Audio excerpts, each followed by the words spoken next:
And continuing coverage of the Pope's visit to the United States, and the Mass is coming. But first, the top two Republican presidential candidates are on the campaign trail in South Carolina today. Carly Fiorina officially applied to be on the ballot for the first in the South primary. She soared in the polls after last week's GOP debate on CNN, and she's now in second place. The Republican frontrunner, Donald Trump, met with African-American business leaders in Charleston this afternoon. He's also set to hold a town hall meeting in Columbia tonight.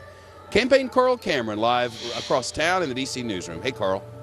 Hi, Shep. Busy day, but the trail also comes here to some extent. Jeb Bush, for instance, Ted Cruz, and Marco Rubio will all be around for the Pope's visit to the Capitol.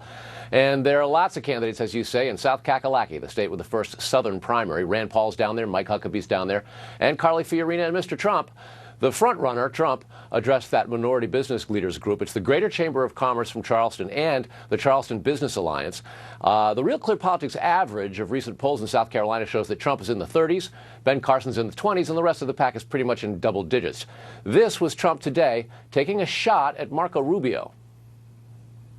Marco Rubio, who, by the way, has the worst attendance record in the U.S. Senate, has got the #1 worst attendance record, and they want him to be president, right?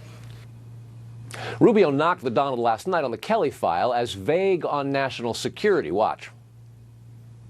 There should be concerns, not just about him, but about any candidate that's not able to speak in detail, with clarity, and with seriousness.